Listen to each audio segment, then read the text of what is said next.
एक मकड़ी अपना जाला बनाने उपयुक्त स्थान की तलाश में थी।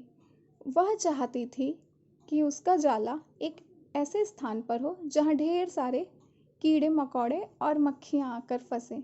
इस तरह वह मज़े से खाते पीते और आराम करते अपना जीवन बिताना चाहती थी। उसे एक घर के कमरे का कोना पसंद आ गया और वह वहाँ जाला बनाने की तैयारी करने लगी। उसने जाला बुनना शुरू ही किया था कि वहाँ से गुजर रही एक बिल्ली उसे देख जोर जोर से हंसने लगी। मकड़ी ने जब बिल्ली से उसके हंसने का कारण पूछा तो बिल्ली बोली, मैं तुम्हारी बेवकूफ़ी पर हंस रही हूँ। तुम्हें दिखाई नहीं देता कि यह स्थान कितना साफ सुथरा है। यहाँ ना कीड़े मकोड़े हैं ना ही मक्खियाँ। तुम्हारे जाले में कौन फंसेगा? बिल्ली की बात सुनकर मकड़ी ने कमरे के उस कोने में जाला बनाने का विचार त्याग दिया और दूसरे स्थान की तलाश करने लगी। उसने घर के ही बरामदे में लगी एक खिड़की देखी और वो वहाँ जाला बुनने लगी। उसने आधा जाला बुनकर तैयार कर लिया था। तभी एक चिड़िया वहाँ आई और उसका मजाक उड़ाने लगी। अरे, तुम्हारा दिमाग खराब हो गया है क्या, जो इस खिड़की पर जाला बुन रही हो? तेज हवा चलेगी और तुम्हारा जाला उड़ जाएगा। मकड़ी को चिड़िया की बात सही लगी। उसने तुरंत खिड़की पर जाला बुनना बंद किया और दूसरा स्थान ढूंढने लगी। ढूंढते ढूंढते उसकी नज़र एक पुरानी अलमारी पर पड़ी। उस अलमारी का दरवाज़ा थोड़ा खुला हुआ था। वह वहाँ जाकर जाला बुनने लगी।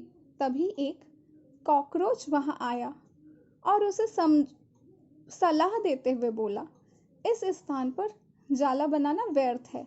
यह अलमारी बहुत पुरानी हो चुकी है। कुछ ही दिनों में इसे बेच दिया जाएगा। तुम्हारी सारी मेहनत बेकार चली जाएगी। मकड़ी ने कॉकरोच की सलाह मान ली और अलमारी में जाला बनाना बंद कर दिया। दूसरे स्थान की खोज करने लगी, लेकिन इन सब के बीच पूरा दिन निकल चुका था। वह थक गई थी और भूख प्यास से उसका हाल बेहाल हो चुका था। अब उसमें इतनी हिम्मत नहीं रह गई थी कि वह जाला बना सके। थक हार कर वह एक स्थान पर बैठ गई। वहीं एक चींटी भी बैठी हुई थी। थकी हारी मकड़ी को देख चींटी बोली, मैं तुम्हें सुबह से देख रही हूँ। तुम जाला बुनना शुरू करती हो और दूसरों की बातों में आकर उसे अधूरा छोड़ देती हो। जो दूसरों की बातों में आता है उसका तुम्हारे जैसा ही हाल होता है। चींटी की बात सुनकर मकड़ी को अपनी गलती का एहसास हुआ और वह पछताने लगी। अक्सर ऐसा होता है कि हम नया काम शुरू करते हैं और नकारात्मक मानसिकता के लोग आकर हमें हतोत्साहित करने लगते हैं। वे भविष्य की परेशानियां और समस्याएं गिनाकर हमारा हौसला तोड़ने की कोशिश करते हैं। कई बार हम उनकी बातों में आकर अपना काम उस स्थिति में छोड़ देते हैं जब वह पूरा होने की कगार पर होता है और बाद में समय निकल जाने पर हम पछताते रह जाते हैं। जब भी हम कोई नया काम शुरू करें तो पूर्ण सोच विचार कर ही करें और उसके बाद आत्मविश्वास और दृढ़ निश्चय के साथ उस काम में जुट जाएं।